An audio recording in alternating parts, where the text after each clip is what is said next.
Hello friends, welcome back to my channel helping hand Shruti. तो I hope आप सब लोग बहुत ही अच्छे होंगे। तो फ्रेंड्स, जैसा कि आप सभी जानते हैं कि केवीएस पीआरटी का जो रिजल्ट है वो जारी हो चुका है और जो कट ऑफ है वो काफी ज्यादा हाई गई है। कट ऑफ हाई क्यों गई है और आपके जो रिजल्ट पर है क्या स्टे लग जाएगा क्या, और स्टे किस रीजन की वजह से लगेगा, सारा कुछ मैं आपको इस वीडियो में बताने वाली हूँ। तो प्लीज वीडियो को स्किप मत करिएगा, वीडियो को एंड तक जरूर देखिएगा। और अगर आप मेरे चैनल पर पहली बार आए हैं तो मेरे चैनल को सब्सक्राइब करके बेल आइकन पर क्लिक जरूर कर लीजिएगा।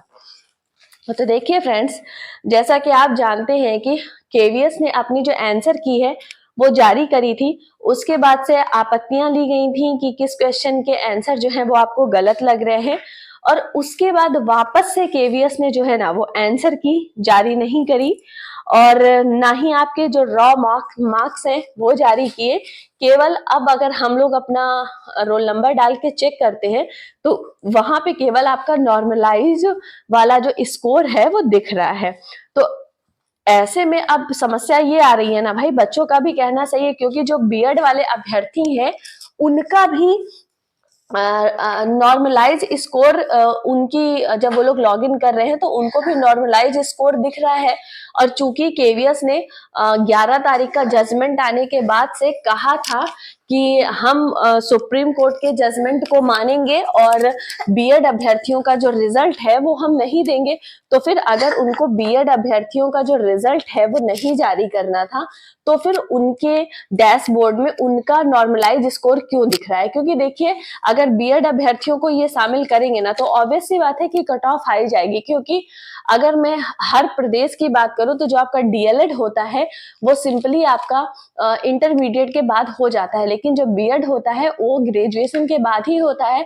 तो जो एक ग्रेजुएशन किया हुआ बच्चा है, अगर आप उसको इंटर किए हुए बच्चे के साथ उसका कॉम्पिटिशन कराएंगे तो ऑब्वियस सी बात है कि जो बीएड किया हुआ बच्चा है उसी के जो नंबर होंगे वो हाई होंगे। तो आपने सुप्रीम कोर्ट के जो डिसीजन है उसकी अवहेलना क्यों करी है? इस चीज पे जो बच्चे हैं वो सवाल उठा रहे हैं, क्योंकि जैसा कि केवीएस ने पहले ही कह दिया था सुप्रीम कोर्ट का डिसीजन आने के बाद से कि हम केवल डीएलएड वाले अभ्यर्थियों का जो रिजल्ट है वो जारी करेंगे। तो फिर आपने नॉर्मलाइजेशन में बीएड अभ्यर्थियों को शामिल क्यों किया?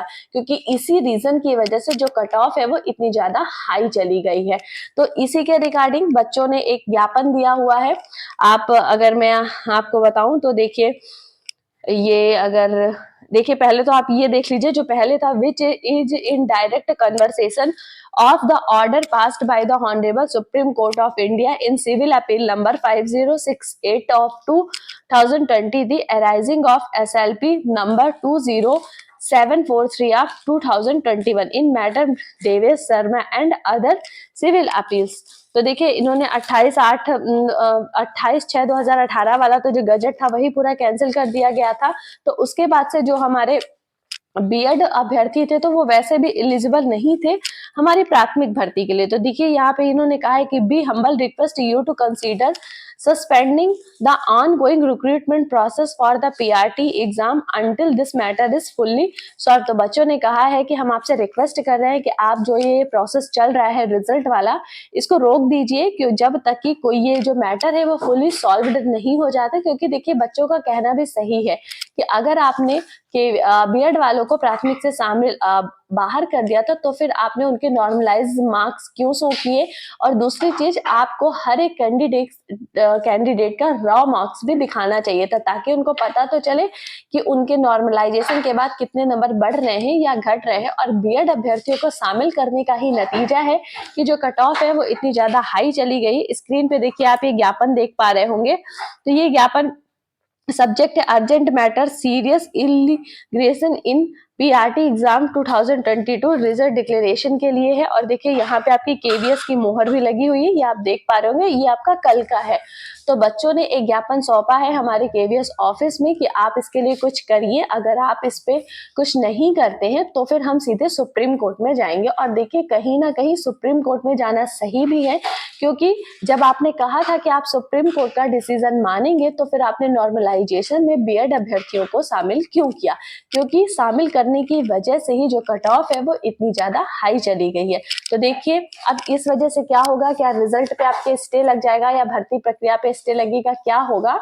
तो देखिए होगा ये, अगर केंद्रीय विद्यालय के पास जो इन्होंने केवीएस के पास ज्ञापन अपना सौंपा है, अगर केवीएस इसमें कुछ कदम उठाता है तो वो अपने जो भर्ती प्रोसेस है तो वो थोड़ी देर के लिए कुछ दिनों के लिए होल्ड करेगा जब तक ये मैटर सॉल्व नहीं हो जाता। बट अगर वो कोई कदम नहीं उठाता है तो फिर ऐसे में बच्चे जो है वो सुप्रीम कोर्ट जाएंगे, तो सुप्रीम कोर्ट से कुछ समय के लिए स्टे लग सकता है या जो भी सुप्रीम कोर्ट, क्योंकि देखिए इन्होंने सुप्रीम कोर्ट के डिसीजन की अवहेलना तो करी है, क्योंकि 11 तारीख का जब जजमेंट था कि बीएड अभ्यर्थी बाहर है तो उसके बावजूद भी इन्होंने उन्हें नॉर्मलाइजेशन में शामिल किया, जो कि इन्होंने एकदम गलत किया हुआ है।